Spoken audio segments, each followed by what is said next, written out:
I saw instances where like they were misquoting, verses from the Quran. Who was misquoting verses? Mainstream media. Really? One was like, kill the infidel, strike their necks wherever you find them. Yes, that does say that in the book. But guess what? It says that in the book? Yeah, but they're not talking about Christians. And in that passage, God's not even talking to the Muslims. He's talking to the angels.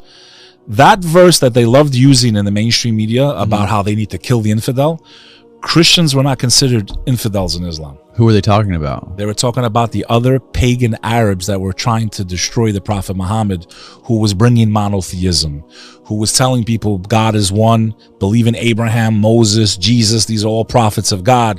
These people are praying to statues and a million different gods. They're the infidels. They're the pagans. So in that verse, they were at a battle, if I'm not mistaken, it was called Badr. It was the Battle of Badr. And historically, they were outnumbered 3-1. So the first Muslims were outnumbered 3-1. And God says in the Quran, he commands the angels, go and support the forces because they're outnumbered.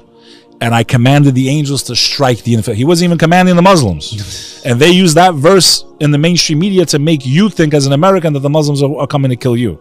But I'll give you a quote that it does say, speak kindly to the Christian, for they are the closest to you in faith. Amongst them you will find men of reason and education. That's in the Holy Quran. When's the last time you saw that on the news? Never. So how are you going to judge? Brother, I've had so many conversations about religion. Most Christians don't even know that Jesus spoke Aramaic. They don't know that the word for God, pull it up, I dare you right now on Google.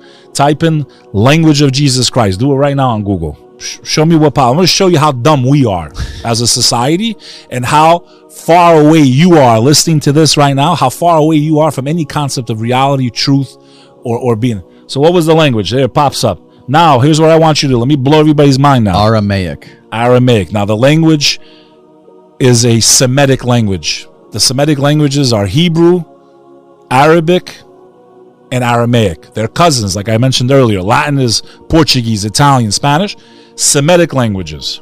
Now I want you to type this in. Aramaic, word for God, and watch what pops up. And let me teach you a lesson. The Aramaic word for God. Well, if that's the language of Christ, I should know. Now, what's the first search result? Read it. Say it. I know it's hard to say it. Say it. Alo-o. Where's the search result coming from in blue? Allah. Oh, Jesus Christ in his own language called God Ilah. Ilah, Allah. It's not a name. It's a cognate. So in Hebrew, it's Elohim or Ilah. In Arabic, it's Allah. It's a word that's the same in 3 languages. It's not a name. Al means the. La means God. It's the same word in the language of Jesus Christ. But during 9/11, all you heard people saying in New York City was F these Muslims and F their... Yeah. That's called ignorance.